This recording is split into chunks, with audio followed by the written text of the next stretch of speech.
Bienvenidos a Estado de Alarma y bienvenidos en un momento en el que se vuelve a pronunciar por parte de este gobierno una palabra que le gusta mucho. Se llama censura. Ahora directamente se dedica a realizar encuestas planteando la violación de derechos constitucionales en nuestra Constitución, en todas las constituciones y recogidos hasta en la Carta de Naciones de Derechos Humanos. La libertad de prensa, la libertad de información, el derecho a una libre información no es una cuestión que este gobierno pueda poner en duda. Es uno de los soportes clarísimos de cualquier sistema de Estado de Derecho, de cualquier sistema democrático. Y estos no es que lo hayan puesto en duda. Es que directamente lo han desafiado lanzando una pregunta a través de una encuesta del CIS, del señor Tezanos, Masterchef Tezanos, pero es que además el resultado les da la razón. ¿Cómo no, verdad? Ellos cuando hacen las cosas para censurar y para violar derechos las hacen bien, las hacen hasta el final.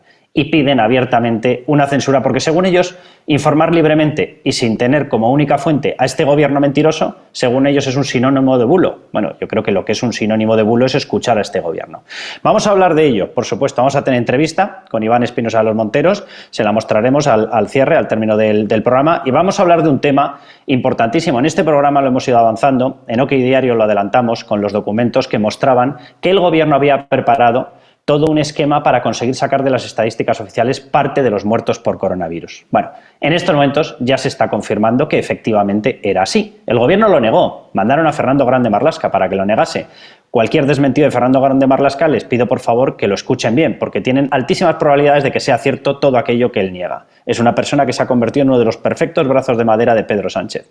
Bueno, pues efectivamente Cataluña ha actualizado con otra metodología, luego lo vamos a explicar, su sistema estadístico, y, oh casualidad, se multiplican por 2 el número de víctimas mortales. Así de duro, así de frío, así de tajante. Luego lo vamos a hablar. Va a estar con nosotros Rosa Díez, va a estar con nosotros Jano García, va a estar con nosotros Wall Street Wolverine y vamos a hablar de todo esto. Vamos a hablar de cómo puede ser que estén mintiendo hasta en la estadística de personas fallecidas. O sea, ya el llegar a un determinado nivel en el cual pierdes el respeto hasta las víctimas mortales debe ser monopolio de este gobierno, porque yo no lo había visto en mi vida. Bueno, y si piensan ustedes que yo estoy exagerando, simplemente les digo una cosa. Luego vamos a hablar de otro tema porque uno de los alcaldes del Partido Socialista se le ha escapado y lo ha revelado, que han recibido una circular, una carta donde les piden que no respalden el luto. Esto de las corbatas negras, la bandera media asta, con un crespón negro, que no lo respalden porque no les interesa estratégicamente como partido. A un partido que tiene que representar al pueblo español no le interesa estratégicamente representar a las víctimas del pueblo español. ¿En qué tipo de partido se ha convertido ese Partido Socialista? Luego lo hablaremos y se lo preguntaremos a Rosa Díez, que conoce ese partido perfectamente. Y hablaremos, por supuesto, de esa renta mínima. ¿Cuál es la solución cuando estos señores destruyen economía? Amamantar. Bueno, pues han sacado la renta mínima. ¿Qué es la renta mínima? No te preocupes por tu puesto de trabajo, no hace falta que trabajes, ya estaré yo ahí para pagártelo. Claro, los señores que se inventan esto y los que lo desarrollan tienen tintes comunistas y tintes dictatoriales. Vayan imaginándose para qué quieren tenerles a todos ustedes amamantados con una renta mínima. Bueno, empezamos. Atención.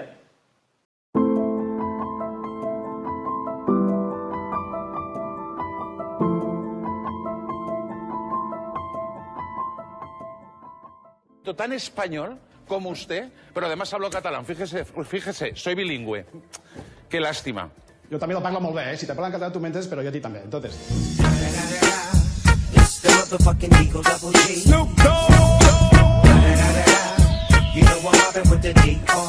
Me preocupa mucho más, y es que yo creo que es conocido que en este gobierno hay al menos 2 facciones en lo que tiene que ver con el ámbito económico. Usted lidera una y los representantes de Podemos lideran otra.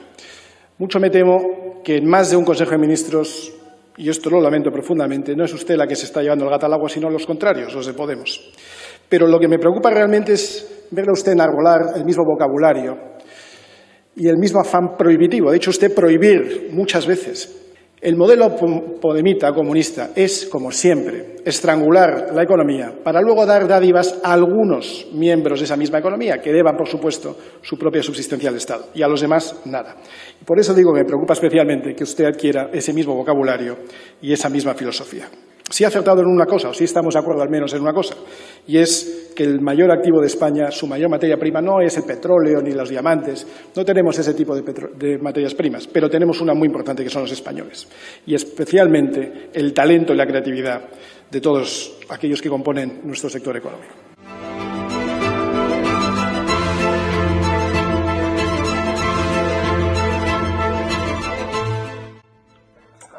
tiene que coger de aquí, ¿verdad? Y entonces te la pones con el de arriba para arriba y el afuera para afuera.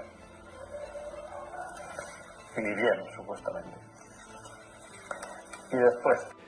Yo creo que el ratoncito Pérez tiene salvoconducto permanente para ir a donde tenga que ir. Sí, y además de salvoconducto seguro que tiene los equipos de protección adecuados para ni enfermarse él ni infectar él a los niños en caso de que tuvieran.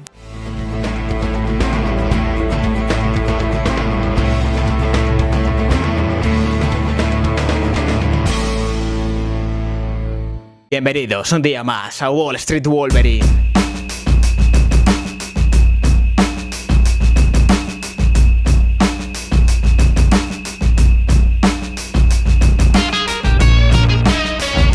Hoy toca poner las cosas claritas porque estoy hasta los santísimos cojones de ver a youtubers, a influencers, hablando mal del capitalismo, diciendo que son anticapitalistas, que son comunistas, rajando contra Estados Unidos, el imperialismo yanqui. Hoy vamos a poner las cosas bien claritas y demostrar lo hipócrita que es esta gente.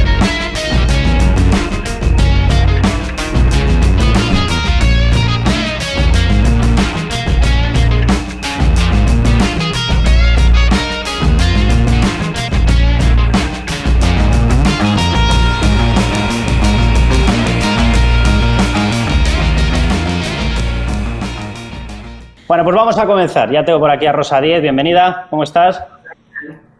Muy bien. Rosa, acércate un poquito más al micro, que no se te oye muy bien. ¿Ahora? Ahí. Tú eres más... Sé que la pregunta es totalmente innecesaria, pero te lo pregunto por empezar chinchándote un poco. ¿Tú eres más de rendir homenaje a la gente que cae o eres más de hacer una Iván redondada y quedarte escondida mirando a ver si la gente no se entera de lo que pasa? Bueno, yo siempre he procurado rendir homenaje y respeto a las víctimas. Tengo la desgracia de haber vivido en una parte de España en la que ha habido muchas víctimas inocentes y aunque no es comparable, naturalmente, las víctimas del terrorismo con estas víctimas que están cayendo, sí es homologable el respeto que hemos de tener por todos ellos. Yo hace 15 días que tengo un crespón negro en la terraza porque me parece que no solamente hay que aplaudir a quienes nos cuidan y a quienes están en primera línea, no solo los sanitarios, sino las fuerzas de seguridad, las personas que trabajan en sectores que permiten que nosotros estemos en casa, sino que hay que recordarles, o sea, recordar es un deber, recordar es homenajear, recordar es despedir cada uno de nosotros a tantos miles de españoles que están muriendo en soledad, sin que ni siquiera sus seres queridos les puedan agarrar la mano. Así que yo soy partidaria de mostrarles el respeto cada uno de nosotros de la manera que podamos y yo lo hago con un crespón negro en la terraza. Tú eres partidaria, Rosa, de muchas cosas buenas. Yo siempre que te veo, de verdad que recuerdo aquel momento y digo, pero no podríamos volver atrás y hacer que salieras tú en el Partido Socialista en vez de que saliera aquel pedazo de membrillo que salió. Pero bueno, luego hablaremos de qué es lo que nos ha ocurrido y qué es lo que está pasando en estos momentos con el Partido Socialista. Jano García, bienvenido. ¿Qué tal? Jano, a ti te voy a preguntar, tú que te dedicas a hacer estos modelos de evolución de cómo está pasando el coronavirus y además tienes una sana actitud que es la de no autocensurarte ni intentar censurar a los demás, sobreentiendo que no te está extrañando que ahora veamos que había todo un aparato estadístico para alterar la fotografía real de víctimas mortales y que se empieza a desvelar que la cifra de muertos puede ser hasta del doble. Sí, bueno, desde el principio sabíamos que tanto los números de contagios reales como de víctimas, pues en fin, eran muy bajos. En realidad las víctimas, con estos datos que ha dicho Cataluña, que prácticamente son pues 4.000 personas más fallecidas, porque han empezado a contabilizar los de las residencias, la Comunidad de Madrid también ha hecho lo propio, tendríamos que sumar otras 4.000, es decir, 8.000 en total a los reconocidos. Pero bueno, eso también nunca vamos a saber en realidad las víctimas que va a dejar el coronavirus, pero desgraciadamente, si nosotros tenemos en consideración que la letalidad de este virus es alrededor del 1% y por cada caso reconocido que tenemos en España debemos multiplicarlo por 20, es decir, nosotros estamos cerca de los 200.000 contagiados, si nos multiplicamos por 20 estamos hablando de casi 4 millones de infectados en España, si su letalidad es del 1% estamos hablando en torno a las 40.000 víctimas. Eso sería mucho más real y mucho más acercado a lo que es, pues al fin y al cabo, esto que estamos viendo del coronavirus aquí en España. De todas formas no lo vamos a saber nunca porque es que Sanidad se niega a incluir desde el principio todos estos casos. Pero sí, desde luego las víctimas son mayores. Víctor, Wall Street Wolverine, ¿cómo estás? Bienvenido también.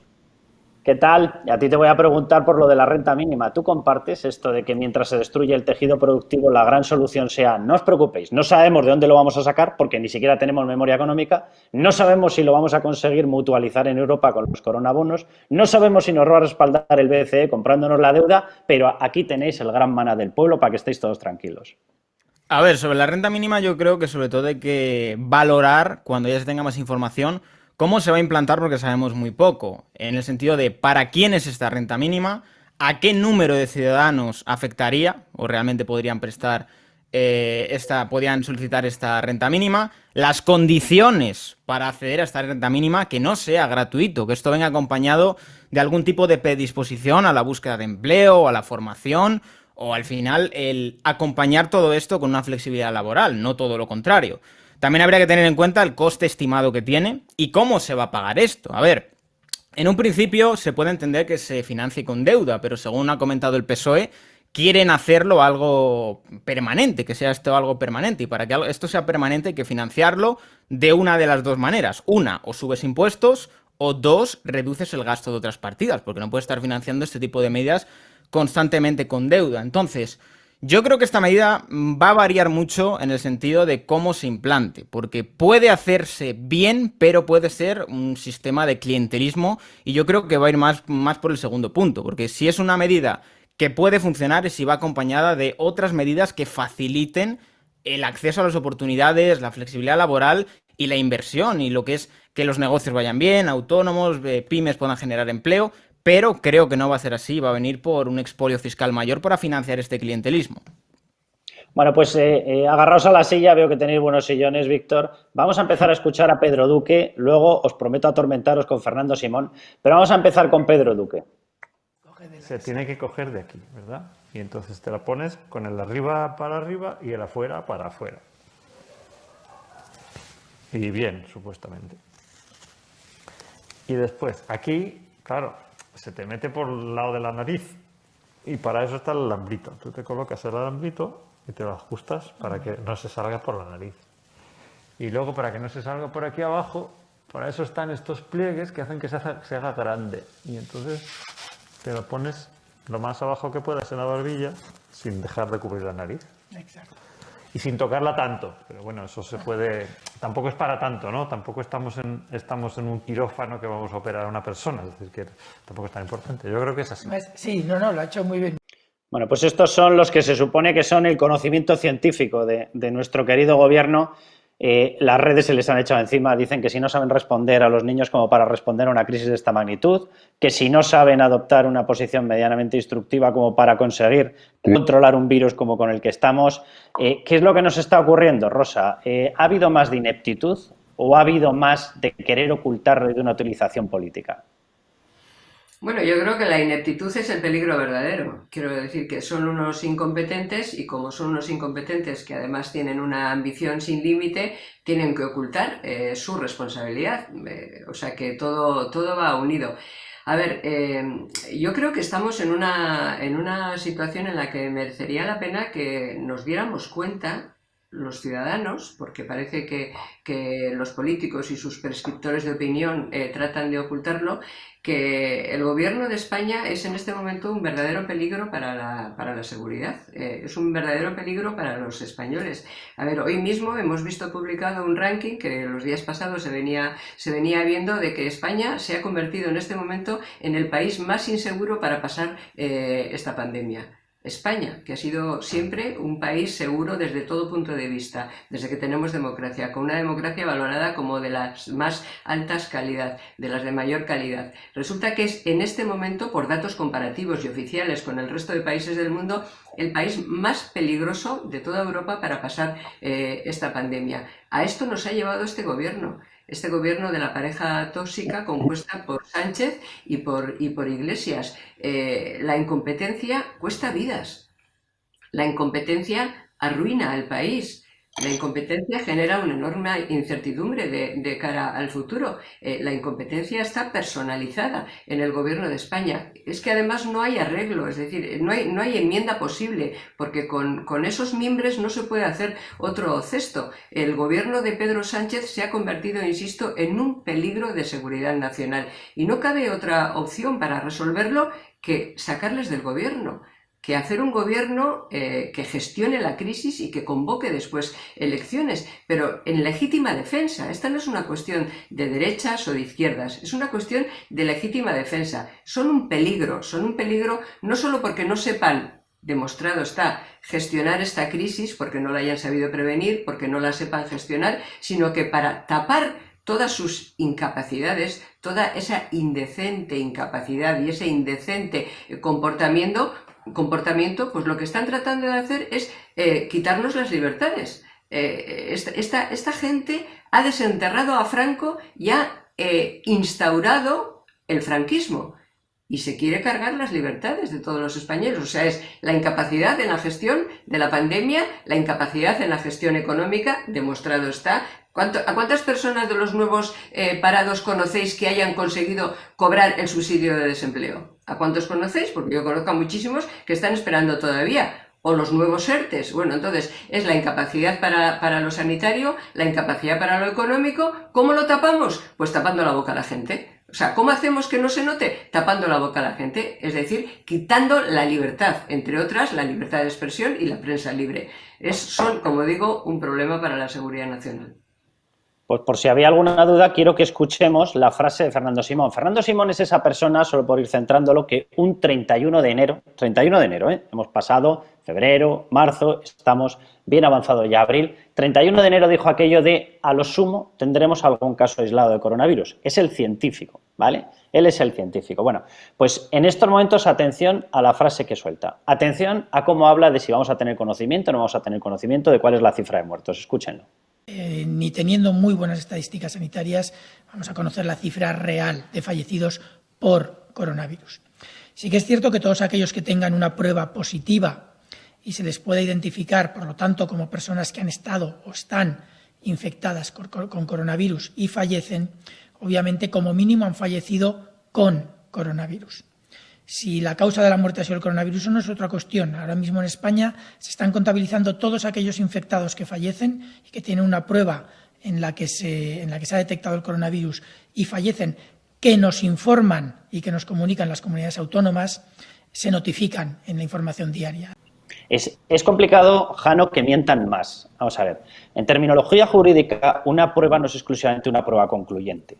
Y este señor dice que se están contabilizando todos esos casos que tienen una prueba. No es verdad. El criterio clínico de los médicos no se está teniendo en cuenta. Y eso puede no ser una prueba concluyente, pero en ausencia de otra prueba es una prueba pericial.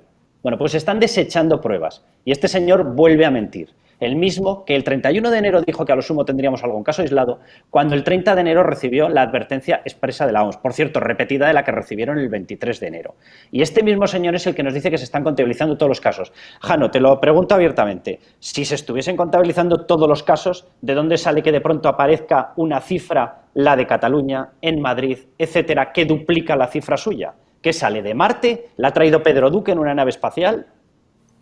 Sí, bueno, a ver, es que Fernando Simón está claro que es una marioneta de este gobierno y de hecho, o sea, esa hemeroteca que tenemos, si uno iba escuchando cuando salían las conferencias, que ya no solo que decía que no iba a haber focos aquí en España, sino también el día antes del 8M, él decía, quien tenga síntomas, que no vaya, cuando estaba demostrado que el porcentaje de asintomáticos de este virus desde hacía ya más un mes y medio era elevadísimo. Entonces Fernando Simón juega pues a lo que juega el gobierno. Esto de decir con coronavirus, también lo decía aquí el alcalde en Valencia, el otro día también pillaron a un miembro del PSOE antes de dar la rueda de prensa diciendo, recuerda, tienes que decir con coronavirus, no por coronavirus. Es bueno la distorsión del lenguaje, la manipulación, para que la gente pues en el fondo no sepa la realidad. Es un poco lo que os comentaba antes, nosotros tenemos que multiplicar por 20 los casos reconocidos y a partir de ahí el 1% de todos esos casos son los que fallecen. Entonces estaríamos cercanos a 40.000 personas fallecidas. Solamente contabilizando con esto que decía también antes de Cataluña y de Madrid, ya a día de hoy nos saldrían 28.000. Es que el gobierno, como su gestión ha sido nefasta, lo que pretende es todo esto taparlo al máximo posible porque luego que eso es la segunda parte, que lo que veremos, ya lo están haciendo, pero lo veremos todavía más, será compararse con otros países. Entonces, claro, si España tiene más víctimas que, por ejemplo, tiene Francia o Italia, eso queda muy mal. Entonces, hay que intentar taparlo al máximo para luego decir, no, mira, es que Italia lo hizo peor, Francia lo hizo peor, Estados Unidos son 326 millones de habitantes, pero es el juego al que van a jugar después de todo esto. Jano, repítenos la fórmula que acabas de comentar, porque el número que vosotros barajáis o que tú barajas de contagiados sería multiplicarlo por 20 y a partir de ahí lo que aplicas es la tasa de letalidad. Sí, es que la tasa de letalidad que mucha gente, el otro día también salía Fernando Simón diciendo, no, tenemos una tasa de letalidad muy parecida, por ejemplo, a la de Italia. Hombre, vamos a ver, si tú solamente estás contabilizando los casos graves y encima la mayoría de ellos son personas mayores que desgraciadamente son las que fallecen, te sale esa tasa de letalidad. Pero la tasa de letalidad del coronavirus está en torno al 1%. Hay países que incluso la tienen más baja, pero estaría entre el 1 y 1,5%. Entonces, sabiendo que los casos reconocidos, ya todos los informes, de hecho hay algunos como el de Imperial College, que habla de que en España el 15% de la población está infectada. No es descabellado pensar que eso es así, sería 7 millones de personas. Nosotros lo que tenemos que hacer ahora es cada caso reconocido multiplicarlo por 20, es decir, España tiene cerca de 200.000 casos reconocidos a día de hoy. Pues si multiplican por 20 son 4 millones. De esos 4 millones, un 1%, aunque a lo mejor luego es el 0,90 o el 1,1, pero va a tener una imagen más real, fallece. Entonces estaríamos hablando de 40.000 víctimas en este momento. Dentro de un mes, pues se debería aplicar lo mismo. Y en realidad, si nosotros, por ejemplo, mañana supiésemos de verdad cuántos infectados hay en España no reconocidos, por ejemplo, yo soy uno de ellos, uno de los millones de infectados que no estamos reconocidos, veríamos que la letalidad es muy bajita. La letalidad del virus no es del 10% ni del 13%, que es lo que pretende hacer el señor Fernando Simón, lo que pretende hacer creer a la gente diciendo que este virus es que mira qué letal es.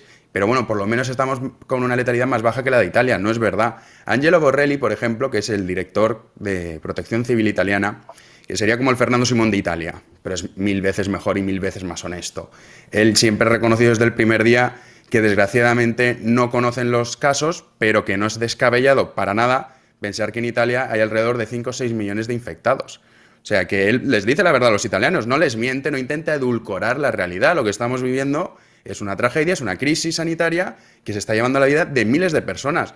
Pero aquí no, aquí se trata de taparlo todo y de intentar con los aplausos de las ventanas y resistiré y etcétera, etcétera, que esto no está pasando. No es como si a los niños cuando de pequeñitos no les quieres enseñar la realidad.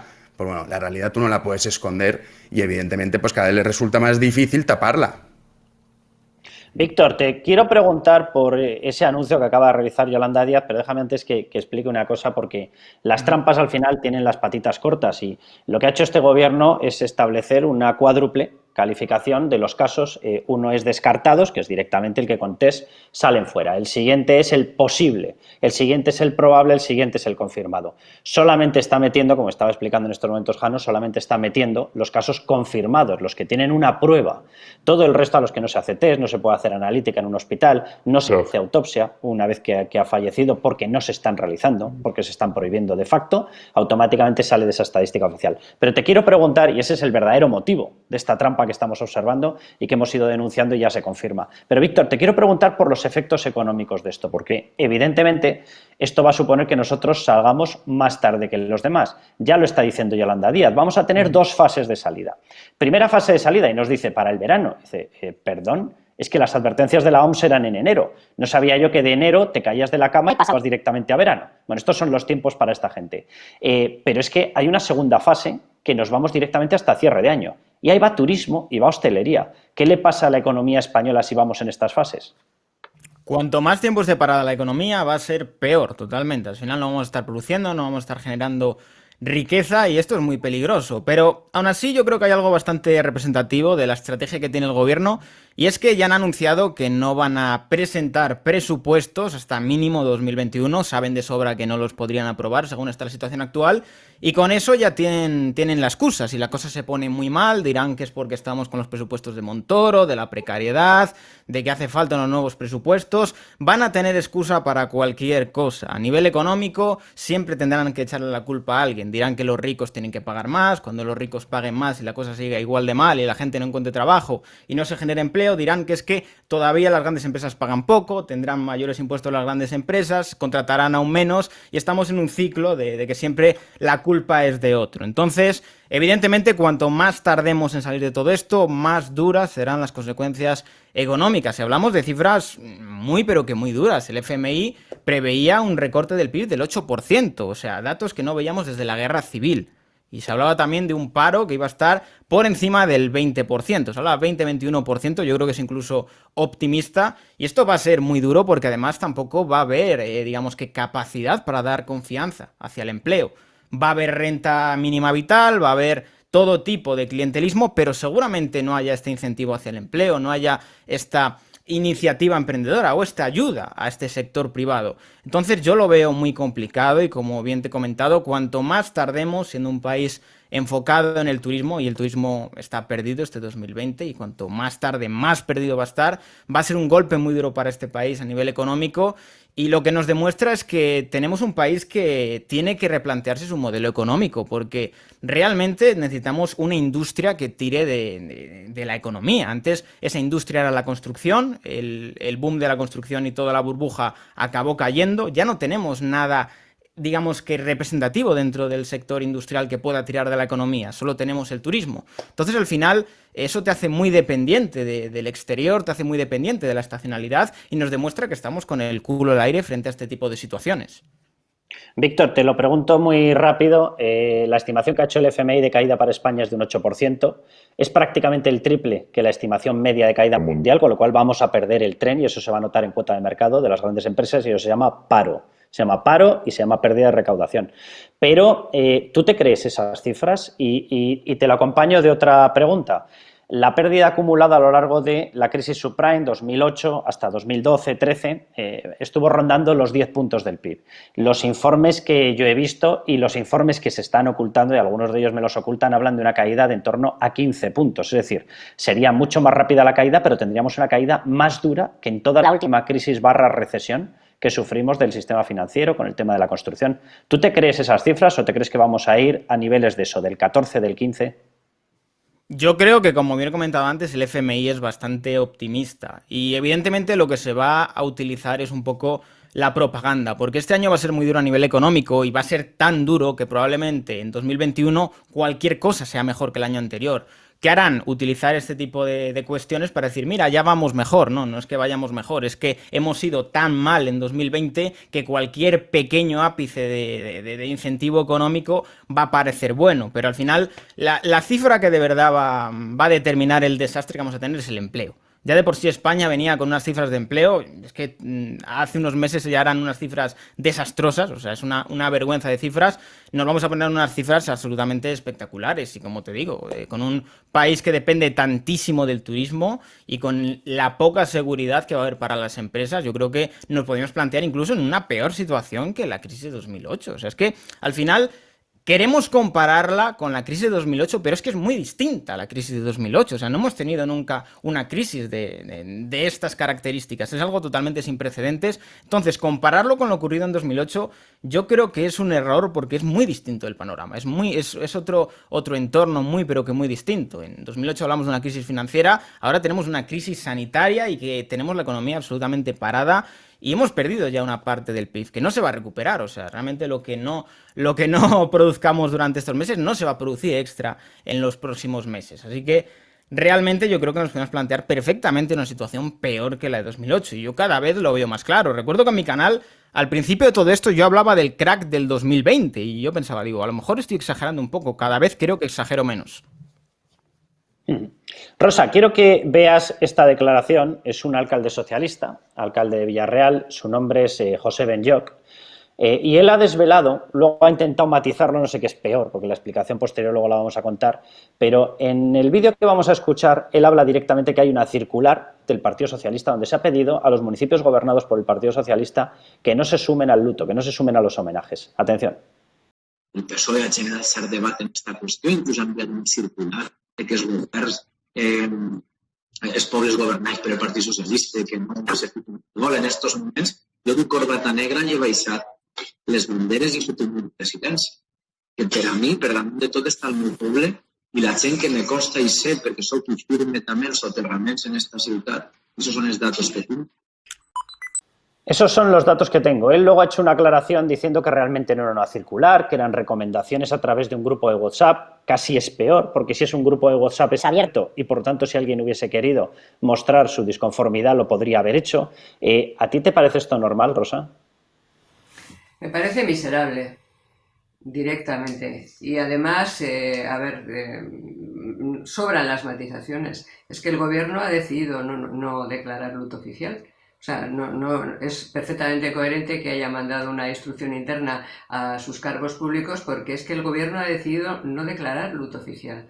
Y con eso yo creo que está dicho todo. Es que, dice, bueno, algunas personas piensan que es una anécdota que el presidente del gobierno, que todo lo hace en función de la agenda que le prepara Iván Redondo, vaya al Congreso de los Diputados con corbata roja. No, es porque ellos han decidido ocultar el duelo. Ocultar el duelo, o sea, ocultar las víctimas es ocultar el duelo. A mí me parece miserable, me parece un gesto de falta de humanidad, de cinismo político, un gesto de desprecio a las víctimas, a las personas que en fin, que están muriendo y que tienen miedo desde sus propios hogares. Me parece despreciable, me parece algo absolutamente miserable, impropio de cualquier persona o cualquier organización decente. Yo lo decía antes, este gobierno es un riesgo para la seguridad nacional, es un riesgo desde el punto de vista de la salud, es un riesgo, Víctor lo explicaba ahora, desde el punto de vista de la economía, es un riesgo, en fin, al que hay que enfrentarse. Ellos no quieren enfrentarse porque además, digo ellos, me refiero al gobierno, además de no querer, no saben. Y como no saben, llegaron para hacer propaganda y siguen haciendo propaganda. Lo único que quieren es evitar que les señalemos como responsables de lo que está ocurriendo. Este gobierno es incapaz, aunque pusiera toda su buena voluntad, por su propia incapacidad personal de cada uno de ellos sumada, incapaz de enfrentarse a esta crisis. Es que, en fin, por defender al país y a los ciudadanos, es que hay que echarles de la Moncloa. Hay que echarles democráticamente, pero hay que echarles. Yo estoy esperando que dentro del Partido Socialista haya voces que le digan a Pedro Sánchez o a media docena de ministros, esperando que haya media docena de ministros decentes, con más amor por su país que por su partido, por el partido que les ha puesto ahí, que se vayan del gobierno, para que pueda llegar al gobierno gente capaz de enfrentarse con esta situación. Pero que es que en esto sí que nos va la vida. Nos va la vida como país en esta situación. Es que son incapaces de enfrentarse con esta situación. Entonces yo le pido al Partido Socialista, sea lo que sea, que ya no es ese partido que hacía bandera de la libertad y de la igualdad, pero allí estoy segura de que tiene que haber todavía un número de gente decente que presionen para que haya media docena de ministros que se vayan y que permitan que llegue al gobierno gente con capacidad para enfrentarse a esta crisis y para convocar inmediatamente después unas elecciones. Rosa, te lo pregunto con toda la humildad y la inocencia, porque de verdad que yo hay cosas que no llego a entender de cómo pueden llegar a cocerse dentro de un partido. ¿Cómo funciona el mecanismo mental de ver una matanza de 20.000, van a ser muchísimos más, 30.000, 40.000 personas, y en vez de estar preocupado por intentar salvar vidas, dices, no, vamos a intentar ocultarlo? Pero, o sea, ¿cómo llegas a autoconvencerte de que puedes ocultar una situación de mortalidad disparada, de paro disparado, de bloqueo económico disparado, de familias con sus expectativas totalmente truncadas, y dices, no, les voy a dar orden de que no se haga luto, que así conseguimos evitar que la gente lo sepa? Pero si estamos todos confinados, ¿pero se creen de verdad que hay alguien que no se va a dar cuenta de que la gente está muriendo, de que la gente está contagiada, de que somos un país de pandereta en el tratamiento y en la gestión del coronavirus? ¿De veras han llegado a meterse tan en el tupperware de la política que están convencidos de que se puede ocultar la realidad poniéndole las manos delante de los ojos a la población? Ya, pero tú fíjate, Carlos, que ahora mismo el Partido Socialista es un partido sin mecanismos de control interno. O sea, Sánchez cuando volvió se cargó todos los mecanismos de control internos, ni el Comité Federal, ni nada. Con esta cosa de las bases, o sea, es la inexistencia de controles democráticos internos, y entonces es lo que diga Sánchez, o sea, es lo que yo te decía antes, es que ha desenterrado a Franco para poner en marcha el franquismo, con todas sus estratagemas, y para ponerla en marcha no solo en el país, en España, tratando de coartar la libertad de expresión y las libertades de la Constitución del 78, sino también en el seno del Partido Socialista Obrero Español. Sánchez es un tipo con una personalidad psicopática, con una persona que no tiene ningún tipo de empatía. Comportándose así, ha llegado a ser presidente del Gobierno de España. ¿Por qué va a cambiar? Él no va a cambiar de forma de ser, porque le ha ido muy bien con esa actitud. Entonces, no podemos esperar nada de él. Tiene que haber otras fuerzas externas dentro del partido y dentro de la sociedad española que eviten que el país, en esta situación crítica, dramática, esté en manos de una mente psicopática. Porque contra ese tipo de mentes no hay una estrategia posible. Es que no hay modificación de su estrategia posible. Ellos no van a cambiar. Sánchez no va a cambiar. Por tanto, sustituirle en legítima defensa. A veces la democracia es una cuestión, lo decía un pensador polaco, cuyo nombre no recuerdo en este momento, la democracia a veces es cuestión de legítima defensa. Bueno, pues en este momento la democracia es cuestión de legítima defensa. Os leo una noticia, Jano. La Fiscalía amenaza con 5 años de cárcel a quien publique bulos sobre el coronavirus. Todo esto lo dice sin saber sobre qué caso está hablando. O sea, yo pensaba que los pronunciamientos de la Fiscalía y los pronunciamientos de los tribunales se realizaban en el momento en el que había un caso concreto, individual. Esa es la base del derecho. Dice la noticia, dice un informe de la Secretaría Técnica de la Fiscalía, difundido, cómo no, por la agencia gubernamental EFE. Por cierto, simplemente recordaré, sé que es una especie de cuña, pero el único mandato que han tenido, el único ejercicio que ha tenido cerrado la nueva agencia EFE del Partido Socialista se ha saldado con unas pérdidas incrementadas en un 43%. Gloriosa gestión. Bueno, continúo. Señala que la crisis sanitaria por el coronavirus ha provocado el caldo de cultivo para ataques con noticias falsas. No pasa a analizarlas ni a presentar ningún tipo de planteamiento ni de acción judicial, sino que lo enumera como si estuviese lanzando un speech en el Retiro. Dice, y esas noticias falsas responden a delitos de odio, revelación de secretos, contra la integridad moral, desórdenes públicos, injurias y calumnias. No sabe de lo que está hablando, no tiene casos concretos, no los denuncia, pero ya sabe la calificación penal. Es una cosa maravillosa lo de la Fiscalía con Dolores Delgado. No sabe cómo actuar. Debe estar pasándole lo mismo que le ocurrió cuando estaba en aquella conversación rodeada de gente de Villarejo y escuchó que había gente del Tribunal Supremo y de la Fiscalía que cometían abusos reiterados de menores. Y en vez de irse a denunciarlo, estando ella en ejercicio de su cargo de fiscal, decidió reírse y taparlo. Bueno, pues debe ser la nueva forma de actuar de la Dolores Delgado, responsable máxima de la Fiscalía. Y dice que por todo esto, esos son bulos y que se puede enfrentar la gente que lo haga penas de hasta 5 años de cárcel. ¿Estamos en una Fiscalía amenazante? Hombre, a ver, si fuese verdad y fuesen a actuar con lo que están diciendo, pues sería buena noticia porque meterían prácticamente a todo el gobierno en la cárcel, porque más bulos que ellos, ninguno. Lo que pasa es que aquí, y hay una cosa que no estoy de acuerdo con lo que decías, como decías tú, Carlos, que decías, no, la gente cómo no se da cuenta si estamos confinados de que la gente está muriendo. No hay que minusvalorar nunca la estupidez del ser humano y hay que tener en cuenta que los medios de comunicación hacen un ejercicio propagandístico absoluto, diario, continuo, que acompañado con la justicia, que es lo que va a hacer ahora la Fiscalía, está haciendo creer al personal que la gestión en España ha sido magnífica, cuando los números no mienten y los números te dicen que España es el país con más víctimas por millón de habitantes y también es el país con más contagiados por millón de habitantes. A partir de ahí, esos son los números, la realidad es esa. Pero si tú lo edulcoras y haces todo este tipo de censura, ya no solo en los medios de comunicación convencionales, sino también en las redes sociales, que es un nuevo mecanismo, entonces, claro que va a haber gente que de verdad se va a creer que esta gestión está siendo maravillosa. No lo dudes, no hay que minusvalorar nunca la estupidez y la ignorancia de la masa, que al fin y al cabo es la que quita y pone gobiernos, ¿eh? Que eso, yo por eso pienso que esto no se lo va a llevar por delante lo que es, digamos, las víctimas al gobierno. En todo caso, si se lo lleva por delante algo, será la crisis económica que viene. Que también quiero recalcar un asunto que no se está hablando mucho, pero es que este gobierno va a tener un problema. Todos estamos un poco asustados, como es lógico y normal, con esto que dice, no, renta mínima para todos. El gobierno tiene un problema y es que si nosotros, evidentemente, vamos a tener un déficit muy elevado después de esto, pero eso lo vamos a sufragar con deuda pública. Ahora bien, esa deuda pública, ¿cómo pretende el gobierno conseguirla? Porque ya estamos hablando de los eurobonos o los coronabonos que decía el gobierno. La Unión Europea, que mucha gente que ha estado durante mucho tiempo diciendo hay que irse a la Unión Europea, quizás gracias a que la Unión Europea nos digan, vale, nosotros les vamos a sufragar sus gastos, pero a cambio vamos a intervenirles las cuentas.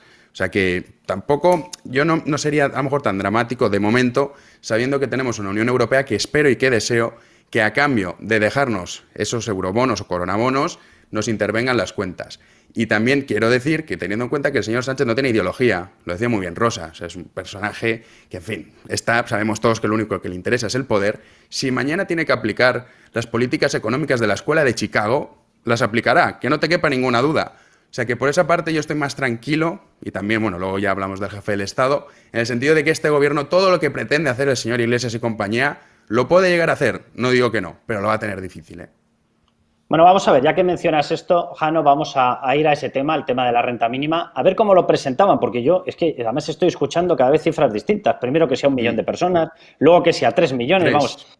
Se les ve que tienen los datos consolidados, lo digo con toda la ironía, pero consolidados de narices, vamos. Vamos a ver la presentación. La Secretaría de Estado de Comunicación está preparando una nota de prensa. De todas formas, te quiero ser muy sincero, yo no soy de los que dice que siempre todo lo hacemos bien. Creo que en este caso la comunicación la podíamos haber hecho mejor. Creo que lo razonable es que el ministro Escrivá y yo, que somos los que representamos a los ministerios que trabajamos juntos para tener listo el ingreso mínimo vital, saliéramos a contar un acuerdo que es muy importante, y es que vamos a tener esto en mayo, también para callar las voces de los que trabajan diariamente para tratar de sembrar dudas sobre las divisiones en el gobierno. Claro que tenemos debates, y ahora mismo te explico el debate. El ministro Escrivá y yo. Bueno, habrá que darle gracias de que no haya dicho yo y el ministro Escrivá, porque vamos, la egolatría de este señor. Entonces, al final, te lo pregunto muy rápido, que le quiero dar también turno a Víctor para que hablemos de esto.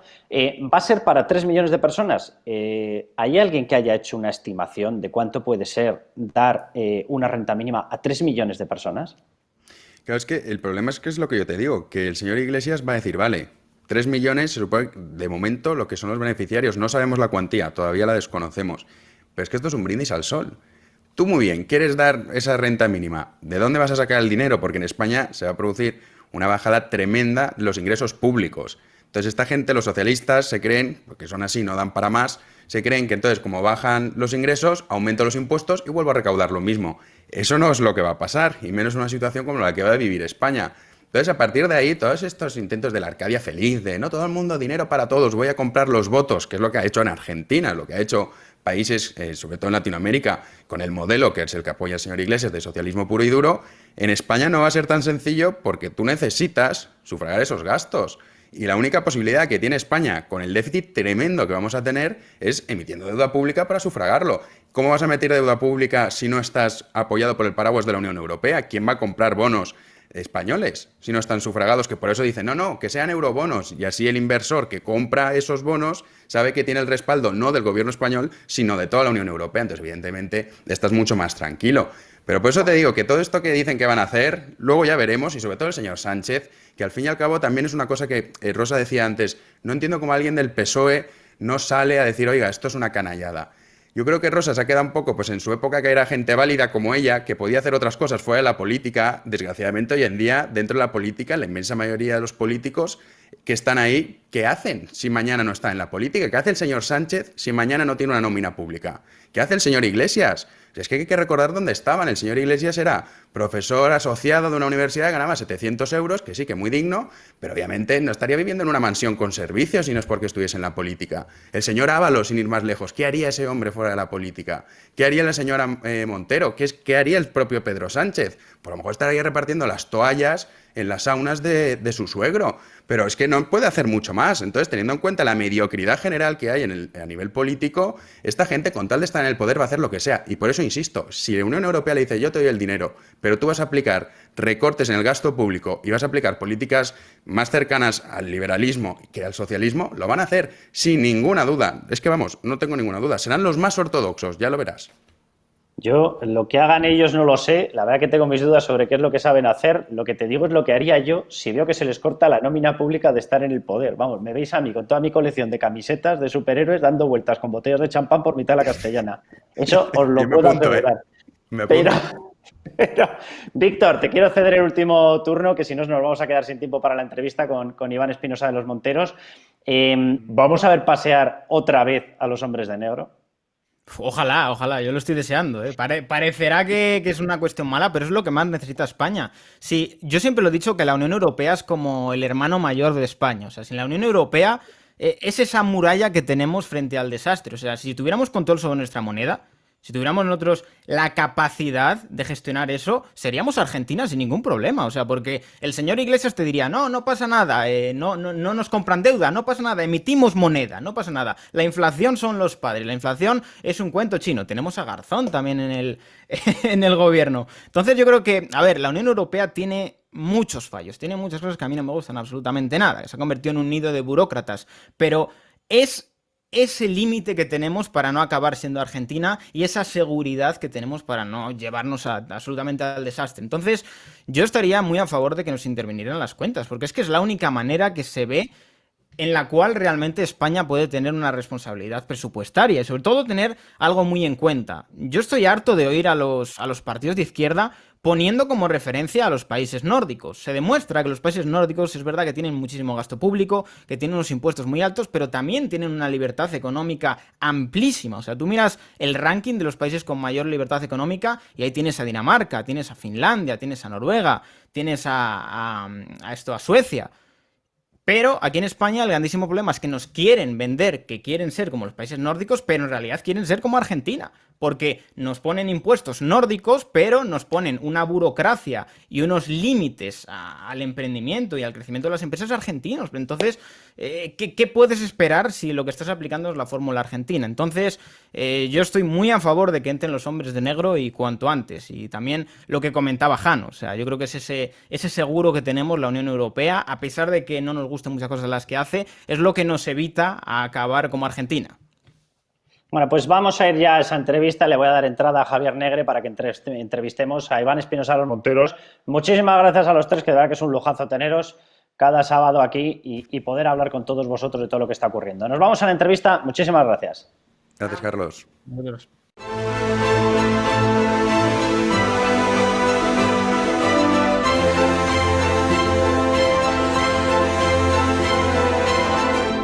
Bueno, pues Javier Negre, bienvenido. ¿Cómo estás? Muy buenas noches, Carlos. Pues encantado de estar aquí y hoy además tenemos plato fuerte justo después del gran Iván Espinosa Los Monteros, que estará el amigo Juan Carlos Girauta, que rompe su silencio después de varios meses callado y sin ir a ninguna televisión. Bueno, pues déjame que presente ya a nuestro invitado de lujo, Iván Espinosa Los Monteros, portavoz en el Congreso, en el grupo parlamentario de Vox. Bienvenido, muchísimas gracias por estar con nosotros en Estado de Alarma, Iván. Mil gracias por invitarme, me apetecía mucho venir a vuestro programa. ¿Te apetecía venir al epicentro de los censurados? ¿Te apetecía? ¿Te sientes cómodo con nosotros? Bueno, claro, pero los que tenemos aquí un poco fama de malditos y que tenemos a tantos en contra, pues tenemos que estar más o menos alineados o por lo menos cercanos, aunque no estemos de acuerdo siempre en todo, pero es bueno que estemos conectados y que compartamos impresiones. Iván, te vamos a ir preguntando ahora por todos los puntos de actualidad, por cómo ves esa evolución de las cifras de muertes, que si hay algo ruin y mezquino dentro de todo, la bola enorme que tenemos de actuaciones extrañas, irregulares, por no decir ilegales, es que directamente se haya llegado incluso a jugar con la cifra de los muertos, ¿no? Pero déjame que te pregunte antes precisamente por esta cuestión de la censura, porque os han amenazado, a vosotros personalmente, os llevan tachando de 8.500 millones de cosas. Por cierto, la responsable de la Fiscalía, que ahora acaba de emitir ella, in person, personalizada en la Secretaría Técnica de la Fiscalía, una especie de escrito de amenaza. A los que cometan los llevaremos a prisión. Oiga, si tiene una denuncia, deje de hacer como en aquella conversación de Villarejo, ¿no? Si de veras sabe algo, en posesión de su cargo, denúncielo. ¿Tú crees que va a haber algún tipo de actuación no solamente contra periodistas, sino también contra vosotros por este tipo de cuestiones, por contar lo que está pasando? Claro, no me cabe duda. De hecho, esto ya es un tipo de acción, esto ya es una amenaza clara, ¿no? Lo que pasa es que nosotros esas cosas, con nosotros no funcionan como con otros partidos o como con otros políticos, ¿no? Nosotros venimos desde el año 2014 siendo un poco los malditos, volviendo a la frase que decía antes.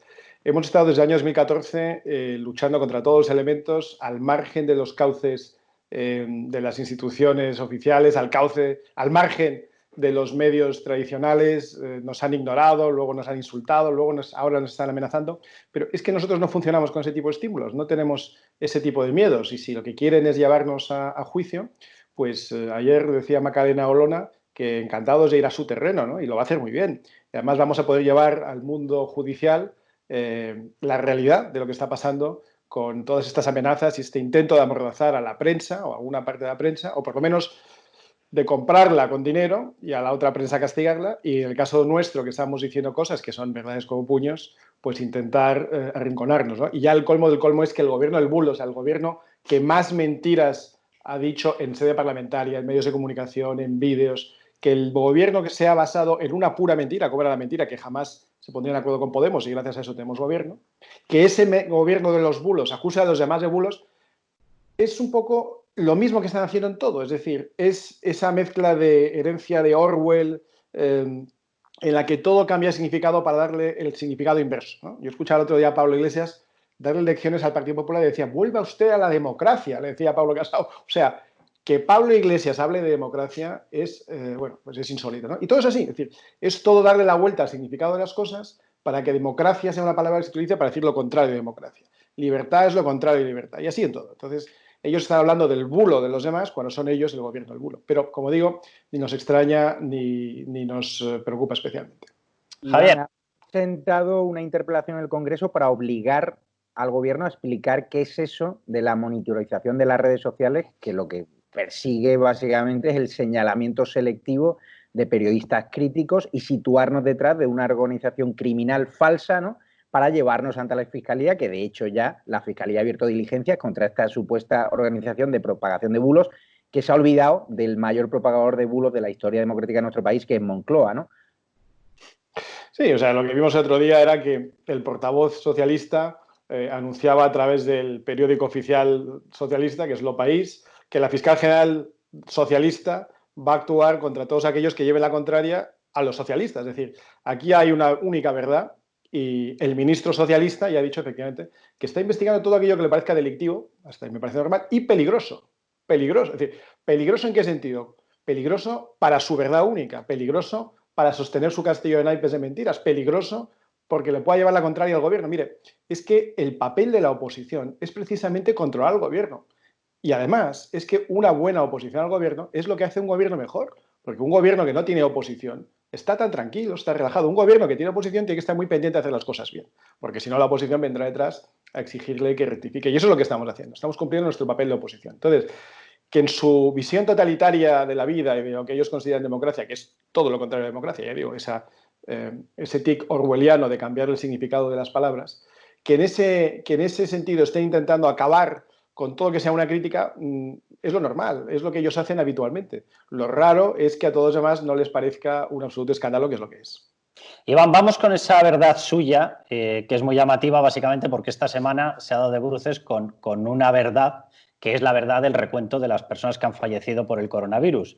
Ellos siguen con esto de con el coronavirus, ¿no? Mueres por coronavirus. Bueno, pues Cataluña recontaba las víctimas mortales, trasladado el dato por las funerarias. Oh, qué casualidad, resultaba que aparecían el doble de víctimas mortales que cuando las recuenta Fernando Simón, Salvador Illa y Pedro Sánchez. ¿Con cuántas muertes nos podemos encontrar? ¿Alguien va a pasar un control al verdadero bulo, al verdadero fake que ha sido estarnos dando y seguir dándonos en estos momentos unas cifras, unas estadísticas de víctimas mortales que son literalmente falsas y que están recortadas a la mitad, las cifras oficiales?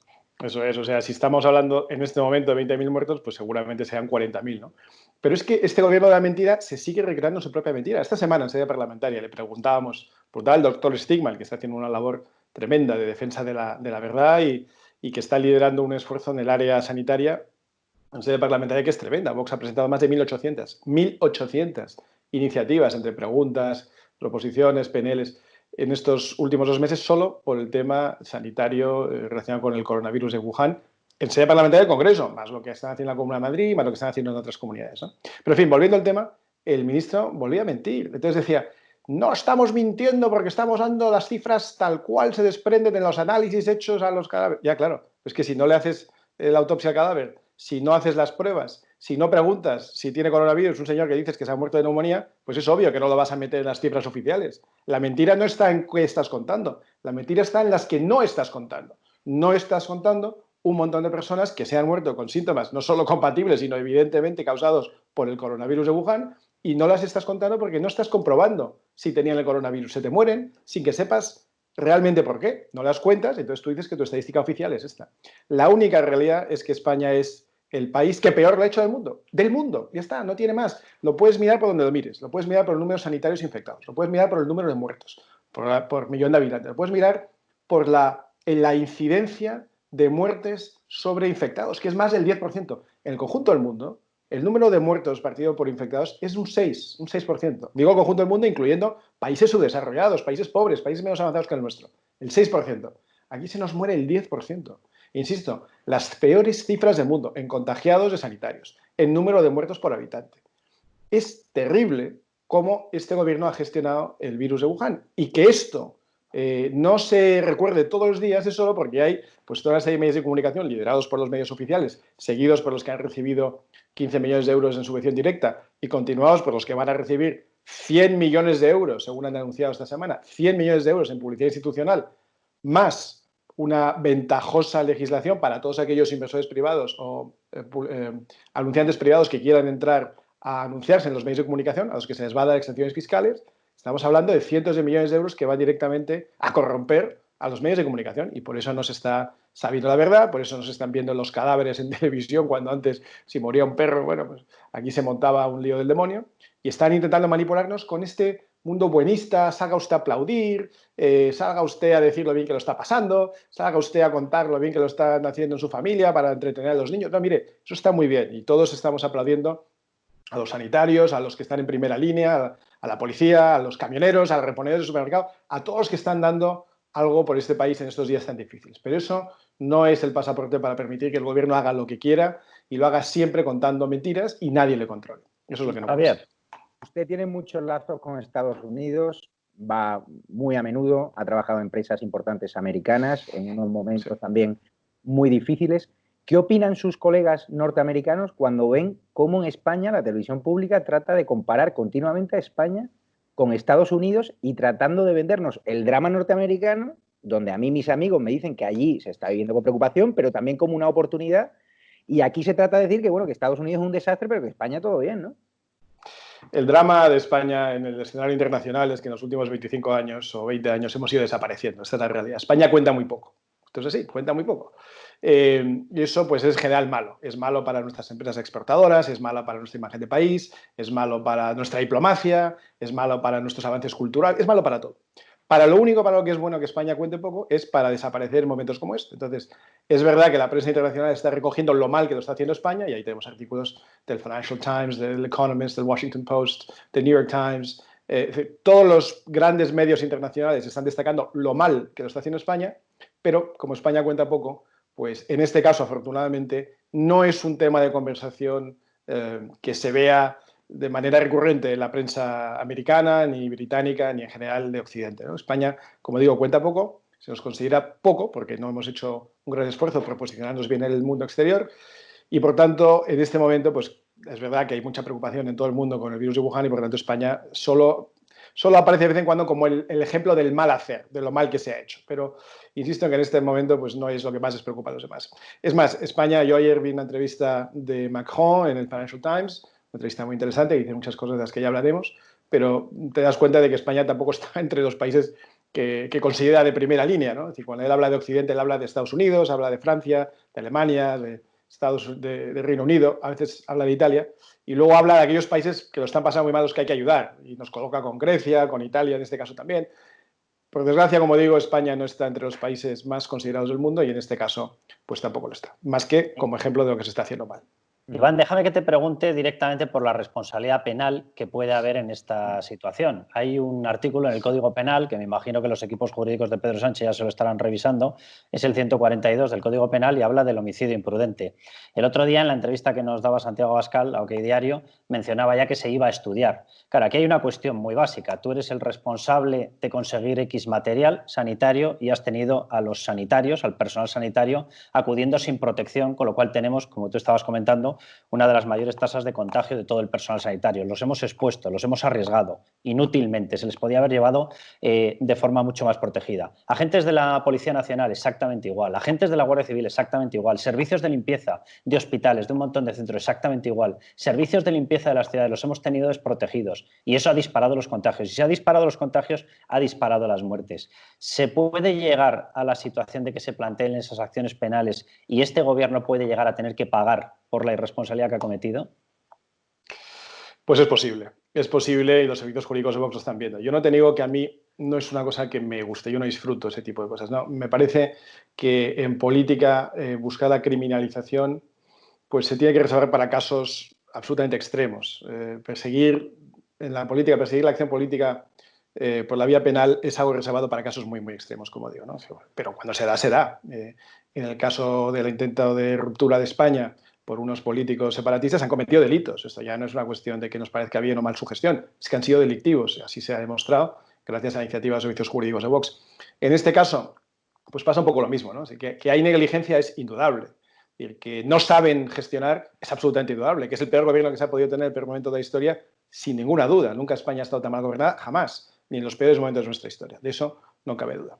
Si se ha traspasado o no el límite de lo delictivo, de lo criminalmente responsable, pues eso es algo que tendrán que dirimir en su momento los juzgados. Ya digo que a mí no es algo que me guste, pero desde luego Vox está en asumir la responsabilidad que tiene conferida, en este caso como oposición, y es comprobar, investigar, vigilar que nada de lo que esté pasando sea criminal y que si piensa que hay algo de lo que está pasando que se puede perseguir por la vía penal, pues desgraciadamente tendrá que hacerse. Pero lo hacemos yo creo que con mucha seriedad, sin alborozo, sin alegría, con dolor, porque realmente lo que subyace detrás de toda esta gestión absolutamente terrible, pues efectivamente tiene un coste en vidas humanas y al final pues las ideologías equivocadas y las consecuencias derivadas de esas ideologías y la gestión que a veces, como digo, puede llegar a ser criminal, pues tiene consecuencias fatales como es este caso. Y en esos casos, pues efectivamente Vox lo está investigando y quizá en los próximos días tengamos alguna novedad.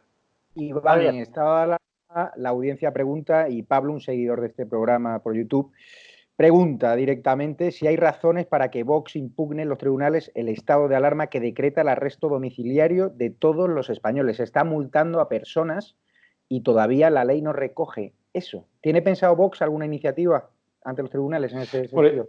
Ya hemos dicho varias veces que el estado de confinamiento en el que estamos no se corresponde con un estado de alarma y que se están excediendo en mucho los límites de lo que el Parlamento autorizó al presidente del Gobierno a poner en práctica, ¿no?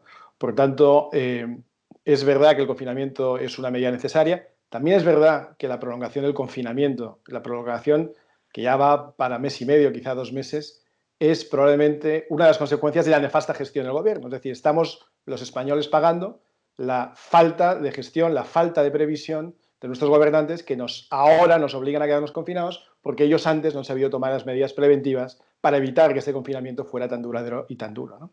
Dicho eso, yo creo que todo se puede investigar, pero sin duda el estado de alarma está siendo sobrepasado con mucho por este gobierno y desde luego lo estamos denunciando con todos los medios que tenemos a nuestra disposición.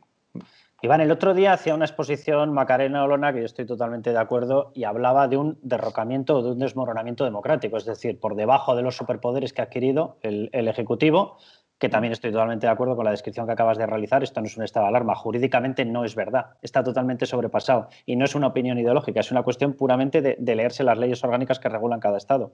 Y Macarena Olona incidía en eso y decía, el Congreso está semimaniatado, lo han dejado prácticamente clausurado con una actividad mínima cuando no hay ninguna explicación jurídica ni democrática para hacerlo. El Estado realmente se corresponde más con un estado de excepción, pero incluso en determinadas ocasiones nos están anunciando e implantando ya aplicaciones en los móviles que son para un control que no te permite en España ni tan siquiera el estado de excepción. Y la prensa directamente se nos anuncia una censura abierta. Hemos tenido ruedas de prensa en las que no se pueden preguntar, te controlaban las preguntas. Hay una estrategia de fondo por detrás, incluso te sumaría la no estrategia económica que estamos viendo. Hay una especie de intento de derrocamiento de la libertad de las empresas para que no podamos subsistir de una forma autónoma, sino que dependamos del Estado. Hay un plan político de fondo en el que se está utilizando de la forma más mezquina imaginable una situación de mortalidad brutal para implantar una especie de pseudo régimen comunista. Pero no cabe duda, vamos, y además lo llevamos diciendo mucho tiempo. Aquí hay una triple crisis. Una crisis sanitaria que se está tratando, como hemos dicho ya, muy deficientemente, muy mal, no sé, muy negligentemente, no sabemos todavía si de manera delictiva, lo veremos pronto, pero una crisis sanitaria que se está manejando extraordinariamente mal. Hay una crisis económica a la que no se está haciendo suficiente caso, no se le está dando la importancia que tiene. Yo he tenido esta semana y en las anteriores con la ministra de Trabajo, esta semana con la ministra de Economía, pues debates en la sede parlamentaria y veo que no están siendo conscientes del tsunami de la crisis económica que viene, que yo ya he dicho y eso está empezando a circular un poco, que es la peor crisis económica desde nuestra guerra civil. No hay nadie que tenga en España menos de 100 años de edad que pueda recordar nada parecido. Si uno pasa a la guerra civil, digamos que es obviamente mucho peor. Pero quitando eso, no ha habido nada parecido en los últimos 80 años en España, en los últimos 90 años en España.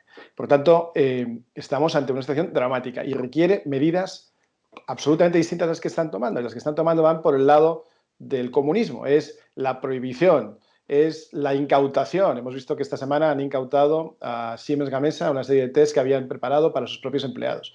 Es la prohibición de ir a trabajar para luego darte una paguita y te vuelvas dependiente del Estado, en vez de permitirte que puedas trabajar de alguna manera u otra, o si te impide trabajar, pues que el Estado cubra tu sueldo, como hemos propuesto, que el Estado cubra todas las nóminas de aquellas personas que no han podido trabajar por la causa que sea en estos 3 meses, a fin de por lo menos preservar el tejido industrial, el tejido económico, el tejido comercial, y que dentro de 3 meses, contados desde el mes de marzo, pues podamos salir de esta con el tejido productivo incólume, ¿no? Pero no, lo que quieren es lo contrario, lo que quieren es ir deteriorando la economía española, aprovechar ese deterioro para luego poder incautar a mejor precio y hacerse con el control de todo y tener a la gente con paguitas como la renta básica universal que han anunciado. Y la tercera crisis, hemos hablado de la sanitaria y la económica, la tercera crisis sin duda es la institucional. El daño que se está haciendo a las instituciones con este gobierno y con la creciente y enorme influencia del comunismo dentro de este gobierno socialista comunista, pues es tremendo. Y están amenazándolo todo, es decir, ya el legislativo ha sido sometido, ya lo hemos visto, nosotros ya hemos recurrido ante el Tribunal Constitucional para que ese mes y medio de desaparición del legislativo no vuelva a pasar nunca más en el futuro. Ya no podremos revertir lo que ha sucedido antes, pero para que generaciones futuras tengan una sentencia constitucional que impida que eso vuelva a pasar, el legislativo está sometido, la Fiscalía General es la Fiscalía General del Gobierno, ya no es la Fiscalía General del Estado. La prensa, como tú mismo estabas diciendo ahora, pues está absolutamente sometida a este régimen.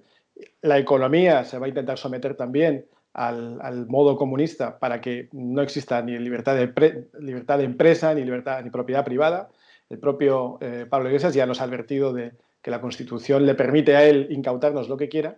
Y luego está, obviamente, el ataque a nuestro sistema democrático constitucional, que está basado en una monarquía constitucional de la que ya ha hablado muchas veces el vicepresidente de gobierno, ¿no? Y ha dicho muchas veces que él quiere derrocar al rey. Es que lo ha dicho. Entonces, el rey es una de las últimas instituciones que tenemos para defender la democracia, para defender las libertades de todos.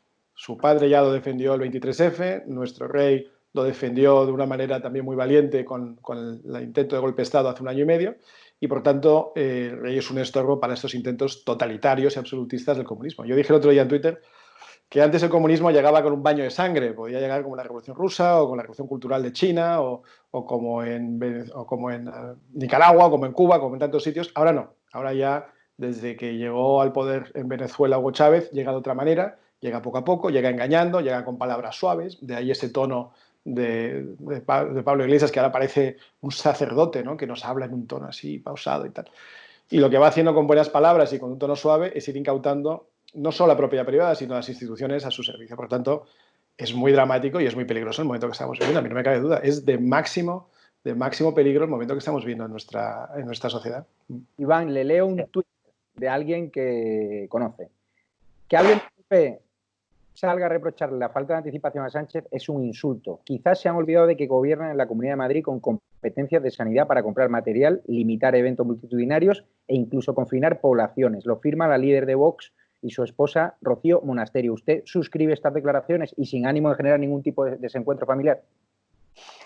Bueno, yo creo que lo suscribe todo el mundo. Yo creo que la propia señora Ayuso también lo suscribe porque esta semana pues, ha admitido de manera humilde, y yo creo que eso es muy de agradecer y muy de admirar, es muy admirable.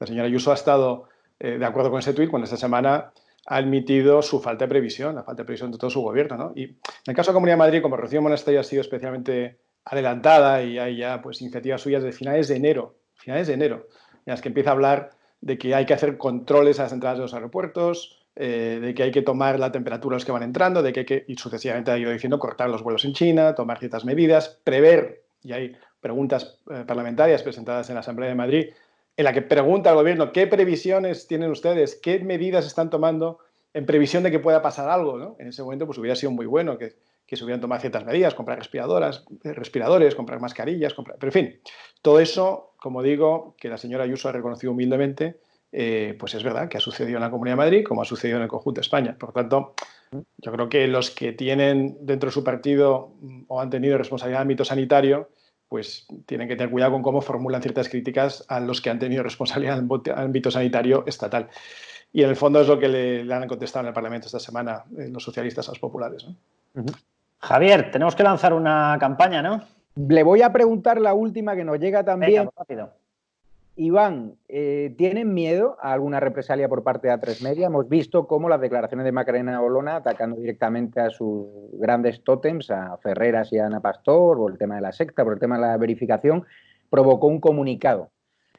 ¿Ese comunicado abre la puerta a una posible represalia? ¿Hay miedo en Vox? ¿Vosotros dependéis de ese grupo? ¿Vais a seguir al ataque? ¿Qué vais a hacer?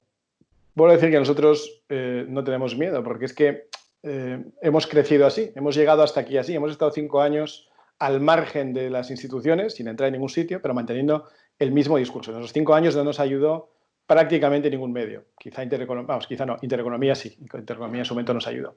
Pero quitando Intereconomía no había ningún medio, ningún periódico, ninguna televisión, ninguna radio, ninguna página web, nadie que nos haya ayudado. Y hemos mantenido el mismo discurso durante 5 años. Por lo tanto, si con ese discurso hemos conseguido entrar en las instituciones, en ayuntamientos, comunidades, parlamentos, Senado, Parlamento Europeo, pues no vamos a cambiar ahora. En ese grupo lo que está viendo es una reacción tremenda, desproporcionada y desmesurada a la señalización de una realidad, del señalamiento de una realidad que es que hay una persona, que sí, que trabaja en su medio, que se ha hecho con el control de lo que es la verdad oficial. Es decir, que en las redes sociales donde nosotros hemos estado creciendo y donde tenemos mucha presencia, somos líderes prácticamente en todas ellas como partido, ahora hay alguien que decide si lo que uno dice es verdad o es mentira, así de claro. O hay alguien que puede decidir si algo es ofensivo. Eso pasa mucho. Yo pongo tweets y de repente Twitter dice esto puede ser ofensivo. O en Facebook tú puedes poner un post y te dicen que eso no se puede poner.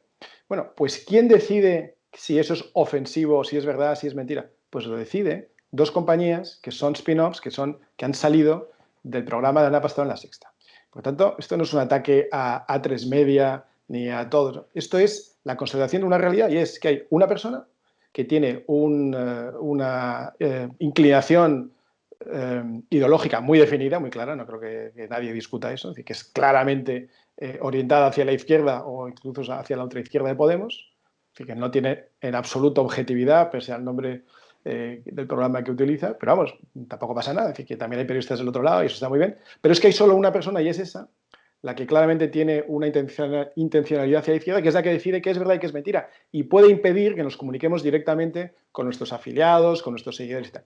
Y eso pues nos parece mal, es que encima parece que nos tiene que parecer bien. Bueno, pues por decir eso, todo el grupo A3 Media ha sacado pues una ofensiva absolutamente desproporcionada, leyendo en sus telediarios, en Antena 3 y en La Sexta, estos comunicados y tal, y señalando a Macarena Olona, que es una cosa muy fea, señalando a una persona, ¿no? A mí eso no me ha gustado nada, pero, como digo, tampoco nos afecta especialmente. Y no cambia esencialmente nada. Por ejemplo, el programa de Susana Griso, que es ese medio, pues yo no he ido desde hace 6 meses, ¿no? Es una cosa un poco rara, que no he llamado 6 meses. Pues otros 6 meses que estaré sin ir y tampoco pasa nada. Sobreviviremos con total naturalidad y algún día se darán cuenta, yo creo, de que el error de poner en manos de una sola persona semejante poder puede hacer que al final les afecte a ellos también. Y si no, al tiempo, lo veremos. Iván, después del repaso que le diste en su día a Tony Bolaño, ¿no?, a este altavoz de Moncloa, es normal que en espejo público no te quieran volver a llevar, ¿no?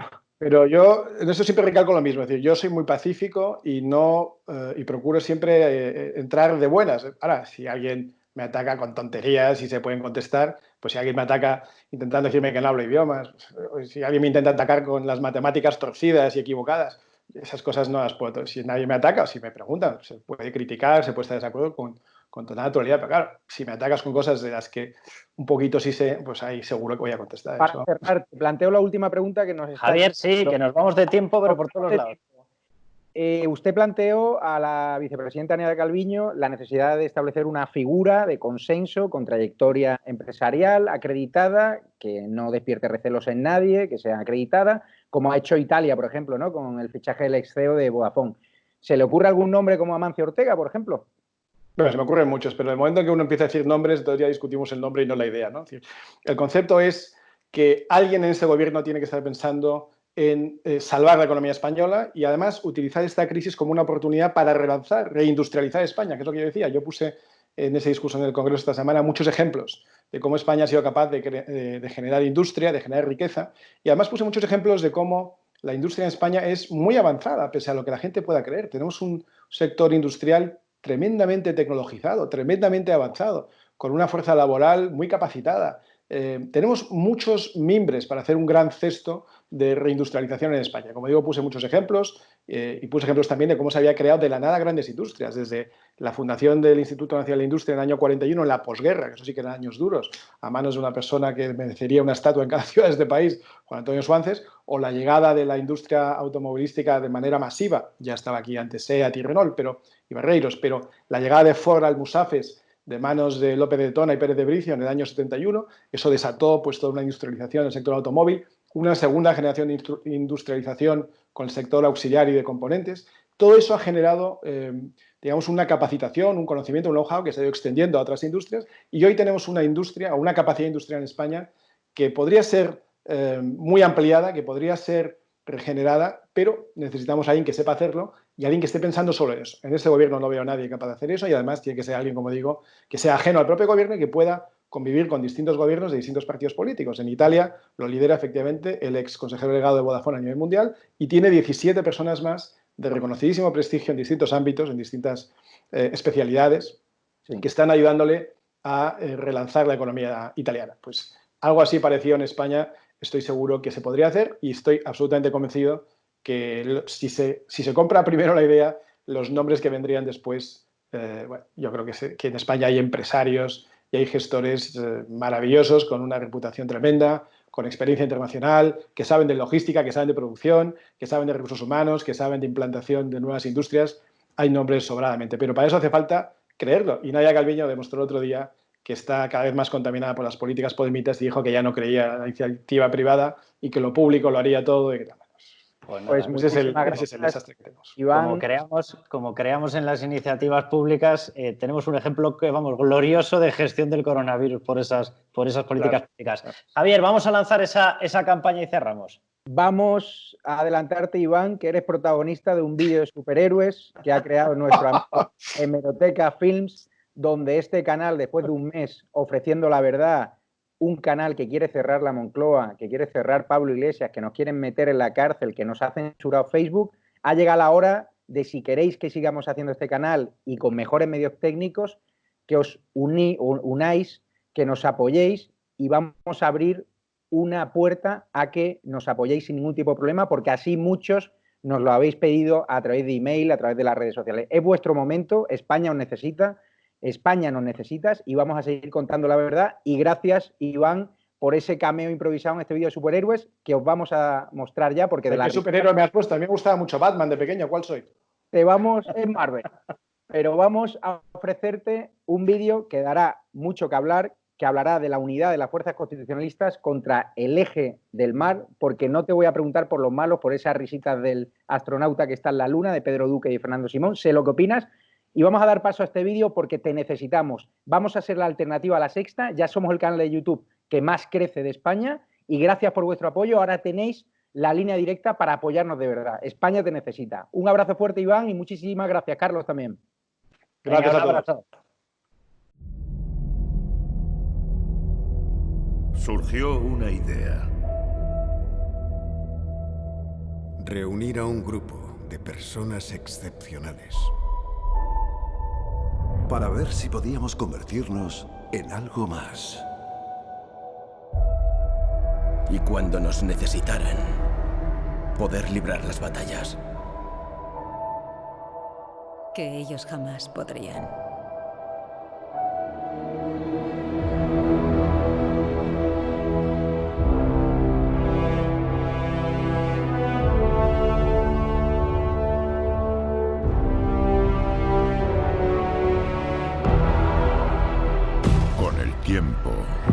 Sabréis lo que es perder.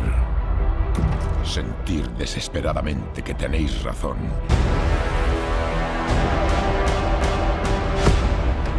Aún así, el destino llega.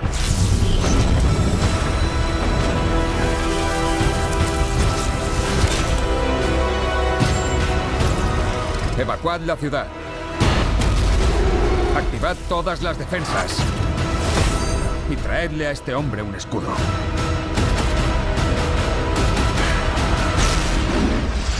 Esto sí que me hace sonreír.